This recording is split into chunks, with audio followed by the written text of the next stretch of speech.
अस्सलाम वालेकुम एवरीवन। तो हम पढ़ रहे थे लर्निंग प्रोसेसेस, ठीक है। ये हम लोग पढ़ रहे थे टॉपिक जो कि the psychology of second language acquisition, जो कि चैप्टर 4 है, उसका एक सब टॉपिक है, ठीक है। ये हम लोग अपने पिछले वीडियो में पढ़ रहे थे। इसमें हमने बहुत सारी चीज़ें डिस्कस की थी डिटेल से, बहुत अच्छी तरह से नोट्स के साथ। लेकिन फिर कुछ इंपॉर्टेंट चीज़ें थी जिनको जानना ज़्यादा अहम था, जिनको सीखना, जिनको समझना हमारे लिए बहुत ज़्यादा इंपॉर्टेंट है। तो इसलिए आज मैं एक और वीडियो लेकर आई हूँ, मोर अबाउट आईपी मॉडल, यानी कि उसी मॉडल में, उसी टॉपिक के अंदर कुछ चीज़ें और हम डिस्कस करेंगे। तो सबसे पहले फिर वही बात कि आईपी मॉडल जो था, यानी कि इंफॉर्मेशन प्रोसेसिंग मॉडल, वो जॉन एंडरसन ने दिया था 1976 में, ठीक है। इसमें हमने जो है ना 3 चीज़ों पे ज़्यादा फोकस किया था। एक हो गया हमारा इनपुट, ठीक है, कि लैंग्वेज को सीखते हुए सबसे पहले हमें इनपुट मिलता है। फिर हमने पढ़ा था सेंट्रल प्रोसेसिंग, कि वो जो इनपुट हमें मिला है वो प्रोसेस होता है।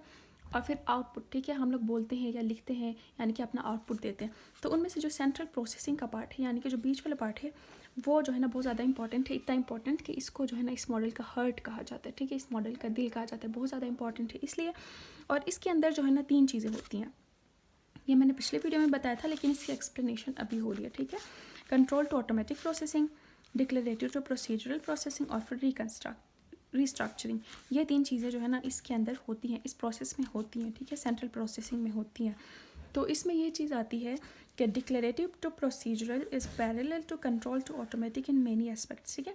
पिछले वीडियो में हमने बात की थी कि कंट्रोल से ऑटोमेटिक कैसे होती है हमारी प्रोसेसिंग। और फिर अब हम बात करेंगे कि जो डिक्लेरेटिव से प्रोसीजरल प्रोसेसिंग है, वो भी कंट्रोल टू ऑटोमेटिक प्रोसेसिंग के साथ बिल्कुल पैरेलल है, मतलब बिल्कुल सिमिलर है, ठीक है। बहुत सारे एस्पेक्ट्स ऐसे हैं, बहुत सारे वेज में जो है ना इसमें बहुत सारी सिमिलरिटीज़ आती हैं, तो ये इसके साथ पैरेलल है, ठीक हो गया। अब हम बात करते हैं कि डिक्लेरेटिव स्टेज और फिर प्रोसीजरल स्टेज क्या होता है, ठीक है। डिक्लेरेटिव स्टेज लर्निंग में ऐसा स्टेज होता है कि जिसमें जो लर्नर है, जो लैंग्वेज को सीख रहा है, वो क्या करता है कि acquires isolated facts and rules, ठीक है, मतलब अलग से फैक्ट्स और रूल्स को जो है ना एक्वायर करता है। जैसे कि जो है ना हमने अगर सिंगुलर के साथ एस लगाया या ई एस लगाया तो फिर वो प्लूरल बन जाता है। इस तरह के जो है ना रूल्स और फैक्ट्स को एक्वायर करता है, ठीक है, अलग से किसी सेंटेंस के अंदर यूज़ करके, या फिर इस तरह से नहीं, बल्कि आइसोलेटेड ही उन फैक्ट्स को लर्न करता है, एक्वायर करता है। फिर क्या होता है कि प्रोसेसिंग इज़ स्लो, ठीक है। इस स्टेज में प्रोसेसिंग जो है ना उतनी ज़्यादा स्पीडी नहीं होती है, बल्कि ये स्लो होती है। और फिर अंडर अटेंशन कंट्रोल, ठीक है, अटेंशन कंट्रोल के अंडर में होती है। यानी कि जिस तरह कंट्रोल्ड प्रोसेसिंग में होता था ना कि अटेंशन को, हमने अपनी अटेंशन को कंट्रोल करना होता है सीखने के लिए, वहीं यहाँ पे भी होता है, ठीक है, डिक्लेरेटिव में स्टेज में, कि हमने अपनी अटेंशन को अंडर कंट्रोल रखना होता है इस स्टेज में सीखने के लिए। उसके बाद आ जाता है प्रोसीजरल स्टेज, ठीक है। प्रोसीजरल स्टेज जो है वो डिक्लेरेटिव स्टेज के बाद आता है। इसमें ये होता है कि involves processing of longer units, ठीक है। इसमें तो सिर्फ सिंपल फैक्ट्स और रूल्स को याद करते थे, लेकिन इसमें आके क्या होता है कि लॉन्गर यूनिट्स, ठीक है, इससे ज़्यादा कॉम्प्लेक्स और इससे ज़्यादा लॉन्गर यूनिट्स की अंडरस्टैंडिंग होती है इस स्टेज में आके, उसकी प्रोसेसिंग होती है हमारे माइंड में। और फिर इंक्रीजिंग ऑटोमेटाइजेशन, ठीक है, इस स्टेज में आके हमारी स्पीच जो है वो ज़्यादा ऑटोमेटिक होती है, हमारी लर्निंग जो है वो ज़्यादा ऑटोमेटिक होती है। जिस तरह से कंट्रोल टू ऑटोमेटिक में होता था, इसी तरह से डिक्लेरेटिव टू प्रोसीजरल में भी होता है कि हमारी जो लर्निंग है वो ऑटोमेटिक हो जाती है। फिर है कि फ्री अटेंशनल रिसोर्सेज, ठीक है, यानी कि हमारा जो अटेंशनल रिसोर्स है वो फ्री हो जाता है। पहले हमने यहाँ पे कंट्रोल रखना था, ठीक है, लेकिन यहाँ पे आके फ्री हो जाता है। तो ये बात सिमिलर है इसमें और फिर कंट्रोल से ऑटोमेटिक प्रोसेसिंग में, ठीक है, ये सिमिलरिटी है। और फिर इसमें भी रिक्वायर्स प्रैक्टिस, ठीक है, इसमें भी प्रैक्टिस की ज़रूरत होती है कि जितनी ज़्यादा प्रैक्टिस हमारी होगी उतनी ही ज़्यादा हम लोग प्रोसीजरल स्टेज में आ जाएंगे और फिर हमारी लर्निंग ऑटोमेटाइज्ड हो जाएगी। तो ये जो है ना एक सिमिलरिटी है इन दोनों चीज़ों में। फिर एक बात थी हमारी रिस्ट्रक्चरिंग की, ठीक है। रिस्ट्रक्चरिंग में ये होता है कि makes mental representations more coordinated, integrated and efficient. Restructuring के ज़रिए क्या होती है, हमारी जो मेंटल रिप्रेजेंटेशन है स्पीच की, वो ज़्यादा कोऑर्डिनेटेड हो जाती है, ज़्यादा इंटीग्रेटेड हो जाती है, ज़्यादा एफिशिएंट हो जाती है, यानी कि ज़्यादा अच्छी हो जाती है, ठीक है। मेंटल रिप्रेजेंटेशन से क्या मुराद है कि किसी भी लैंग्वेज को लेके हमारे माइंड में क्या रूल्स हैं, ठीक है, क्या सिंबल्स हैं, या फिर उस लैंग्वेज को हम अपने माइंड में किस तरह से रिप्रेजेंट करते हैं, हम अपने माइंड में समझते किस तरह से हैं, वो हो गई हमारी मेंटल रिप्रेजेंटेशन। तो इसकी रीस्ट्रक्चरिंग, यानी कि ये जो हमारा मेंटल रिप्रेजेंटेशन, इसमें रीस्ट्रक्चरिंग होती है, यानी कि उसका जो स्ट्रक्चर है वो, उसके अंदर जो ना कोई चेंजिंग वगैरह जाती है वो दोबारा से हो जाती है, ठीक है, यानी कि वो जो स्ट्रक्चर है वो दोबारा से चेंज हो जाता है इस तरह से, जब हम सीखते जाते हैं ना तो हमारे लैंग्वेज का माइंड में जो रिप्रेजेंटेशन है वो भी चेंज होता जाता है, जिसको कहते हैं रीस्ट्रक्चरिंग, ठीक है। इसमें जो है ना क्वालिटेटिव चेंजेस आते हैं बहुत ज़्यादा और अच्छी तरह से चेंजेस आते हैं, और फिर रीफॉर्मुलेशन होती है, ठीक है। दोबारा से फॉर्म होते हैं हमारे माइंड में रूल्स या फिर लैंग्वेज को लेके फैक्ट्स वगैरह दोबारा से फॉर्मुलेट होते हैं, रीफॉर्मुलेट हो जाते हैं। इसके 2 एविडेंसेस हमें मिलते हैं, ठीक है। इस चीज़ के 2 एविडेंसेस हमें मिलते हैं।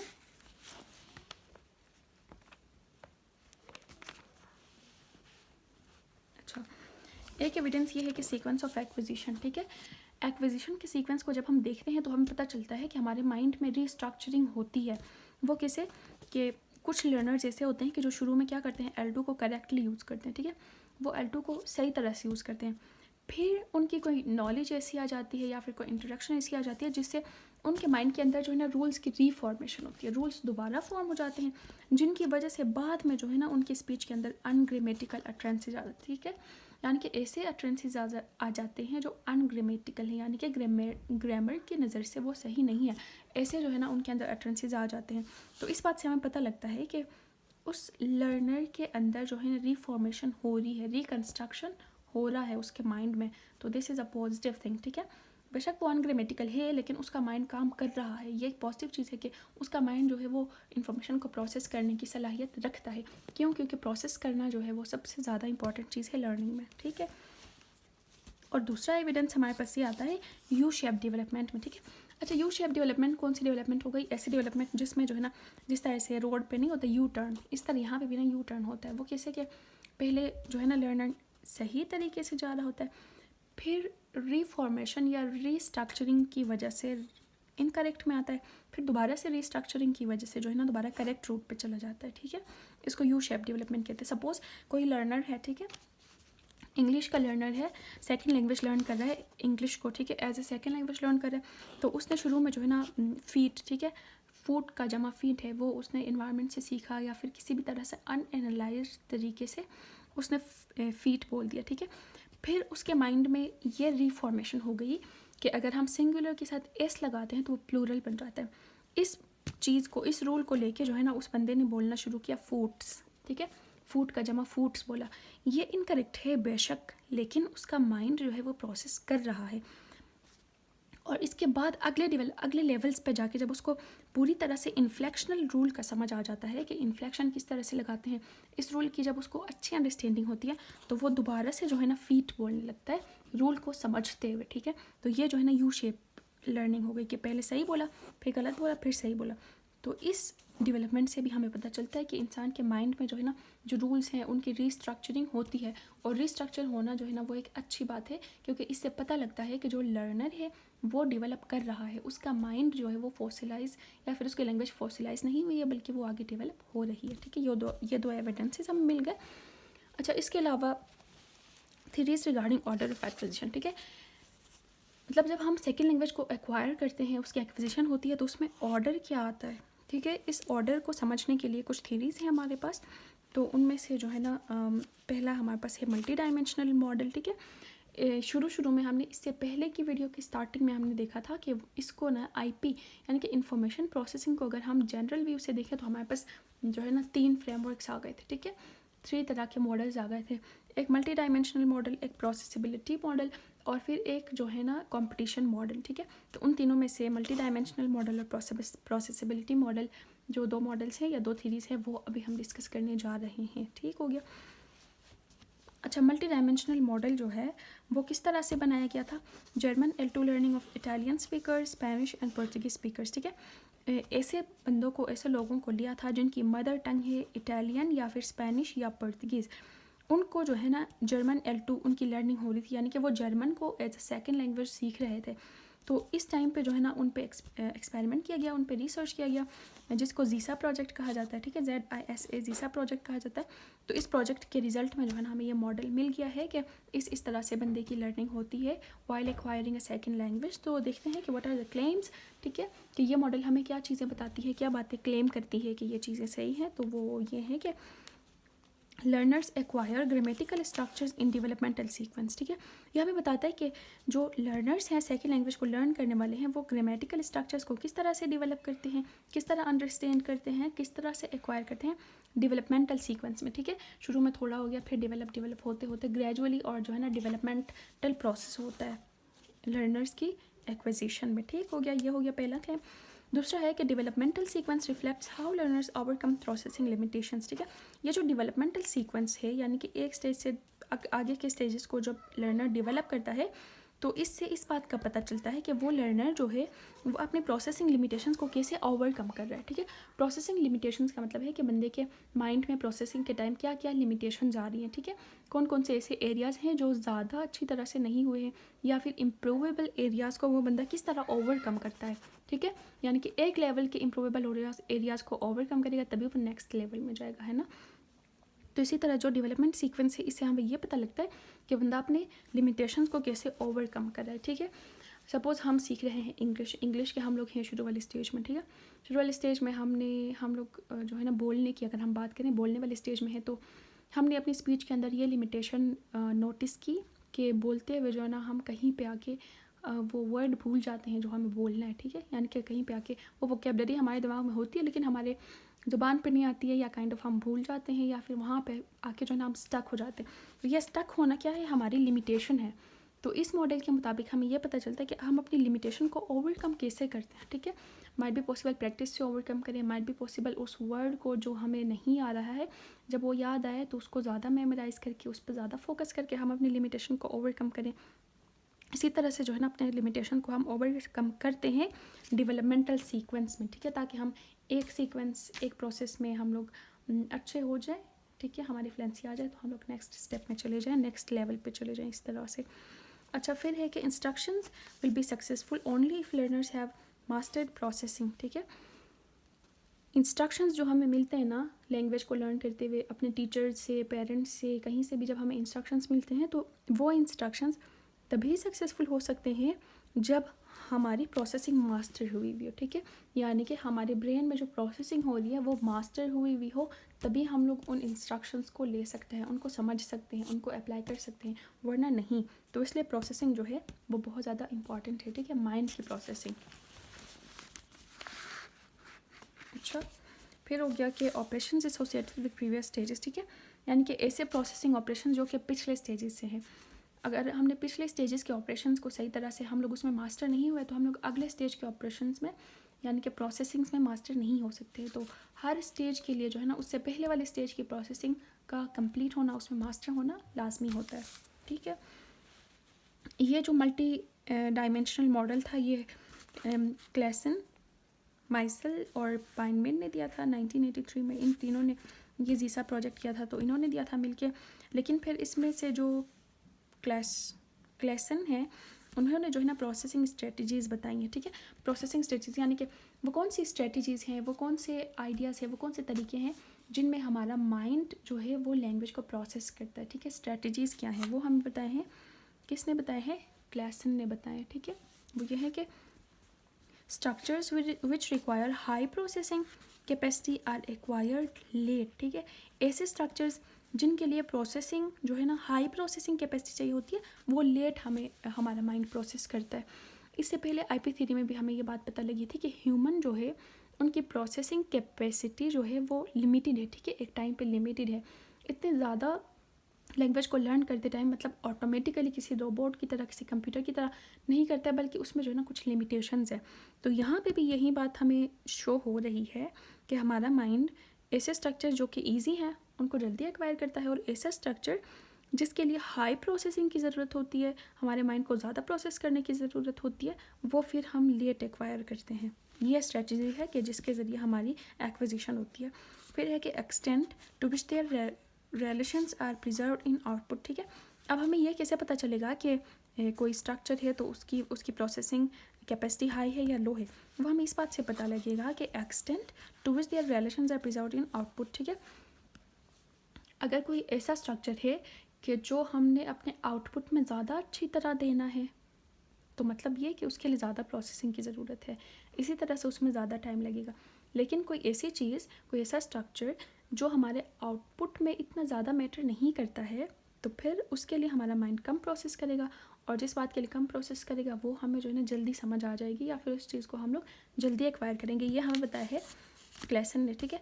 मुझे कभी कभी लगता है ना कि ये इतनी सिंपल चीज़ है तो कोई भी बता सकता था, इसने बता दिया, इसने थीरी दी, तो ये पता नहीं क्या चीज़ है, लेकिन मतलब ये है कि थीरी है, ये इसके क्लेम्स हैं, ठीक है, ये स्ट्रेटजीज़ हैं, तो फिर हमें माननी चाहिए।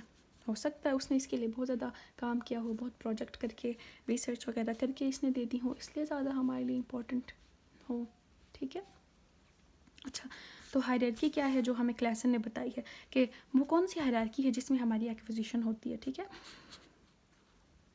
कैनोनिकल ऑर्डर स्ट्रेटजी, इसमें ये बताता है कि सबसे पहले जो है ना नो रीऑर्डरिंग इन बेसिक ऑर्डर वर्ड्स, यानी कि बेसिक वर्ड का जो ऑर्डर है उसमें हमारी रीऑर्डरिंग नहीं होती है, ठीक है। सपोज कोई वर्ड है, उस वर्ड का जो ऑर्डर है उसमें हमारे माइंड के अंदर रीऑर्डरिंग यानी कि रीस्ट्रक्चरिंग, उस ऑर्डर उसके ऑर्डर का चेंज करना उसमें नहीं होता है, बेसिक वर्ड में नहीं होता है, बल्कि कहाँ पे होता है, इनिशियलाइजेशन या फाइनलाइजेशन स्ट्रेटजी। ये स्ट्रेटजी हमें बताती है कि हम लोग रीऑर्डर जब हम करते हैं ना तो वो इनिशियल या फाइनल में करना ज़्यादा इजी होता है, इसीलिए हम ये चीज़ जल्दी करते हैं, ठीक है। ये इजी है इसलिए जल्दी करते हैं, जैसे ऊपर बताया। सपोज़ कोई बात हमने कहनी है, ठीक है, सेकंड लैंग्वेज में, तो उसका हमारे माइंड के अंदर डीप स्ट्रक्चर है, ठीक है। उस डीप स्ट्रक्चर को हम लोग जब ये करते हैं कि उसके इनिशियल या फाइनल में चेंजिंग करना ज़्यादा ईजी होता है, तो हम लोग उसी तरह से जो है ना करते हैं, ये हमें क्लेसन ने बताया।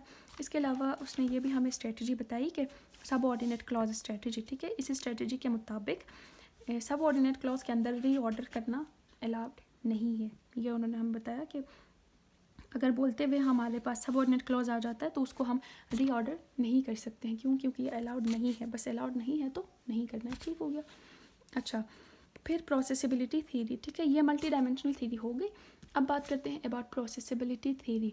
अच्छा, प्रोसेसिबिलिटी थ्योरी जो है वो इसी थ्योरी का यानी कि मल्टी डायमेंशनल मॉडल का एक रीओरिएंटेशन है, ठीक है, बिल्कुल उसी का एक काइंड ऑफ ब्रांच है, जो कि उसके साथ काफ़ी चीज़ें इसमें सिमिलैरिटीज़ भी आ जाती हैं, जो कि पाइनमेन ने दी थी, ठीक है। पाइनमेन वो था उनमें से था जिन्होंने मिलके ये जीसा प्रोजेक्ट किया था, ठीक है, इसलिए इसके अंदर जो है ना इसका रीओरिएंटेशन यानी कि इसी का एक ब्रांच है, हम कह सकते हैं।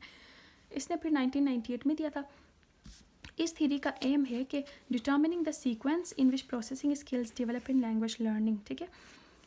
इस थ्योरी का ये एम है कि वो सीक्वेंस डिटर्मिन करें जिसमें हमारी सेकंड लैंग्वेज की लर्निंग होती है, यानी कि किस सीक्वेंस में होती है, किस तरह से होती है, पहले क्या चीज़ होती है, फिर क्या होती है, फिर क्या, तो सीक्वेंस क्या है जिसमें हमारी सेकंड लैंग्वेज की लर्निंग होती है, हमारी डेवलपमेंट होती है। तो इसके लिए इस थ्योरी में भी हमें एक हायरार्की मिलती है, मतलब ये कि हमें बताया गया है कि पहले ये चीज़, फिर ये चीज़, फिर ये चीज़, फिर ये चीज़, फिर वो चीज़।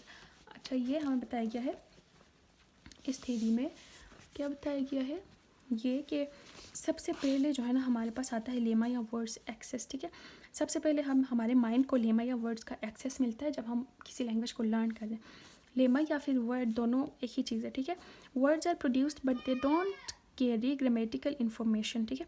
हमारे माइंड में वर्ड्स तो होते हैं लेकिन उनका जो ग्रामेटिकल इन्फॉर्मेशन है वो हमारे माइंड के पास नहीं होता है, बस सिर्फ वर्ड्स हैं, ठीक है।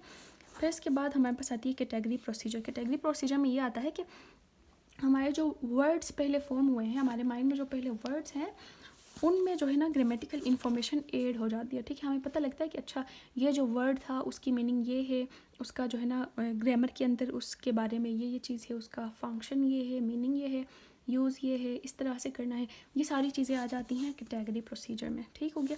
इसके बाद आता है फ्रेजल प्रोसीजर। फ्रेजल प्रोसीजर के अंदर फ्रेज लेवल पे हमारा माइंड काम करता है, ठीक है। फ्रेज लेवल पे कैसे कि हमारे माइंड में जो वर्ड्स बने पहले, फिर उनके अंदर इन्फॉर्मेशन आ गई, तो उनको एक फ्रेज के अंदर कैसे डालना है, ये स्किल थर्ड स्टेज में आ जाती है हमारे माइंड के अंदर, ठीक है। हमारा माइंड इस काबिल हो जाता है कि कोई भी हम लोग फ्रेज बनाए तो उसके अंदर जो है ना वो वर्ड्स की ऑपरेशन को सही तरह से कर पाए। सपोज़ हम लोग नाउन फ्रेज बना रहे हैं तो हमारा माइंड इस लेवल में आके इस काबिल होएगा कि नाउन फ्रेज के अंदर हमने क्या क्या चीज़ डालनी है, अच्छा पहले एडजेक्टिव डालना है, फिर नाउन रखना है, पहले एडजेक्टिव रखना है, फिर नाउन रखना है, या फिर पहले डिटर्मिनर रखना है, फिर एडजेक्टिव रखना है, फिर नाउन रखना है। तो ये सारे ऑपरेशंस है वो थर्ड स्टेज में आके हो जाती हैं, ठीक हो गया। उसके बाद हमारे पास आता है एस प्रोसीजर।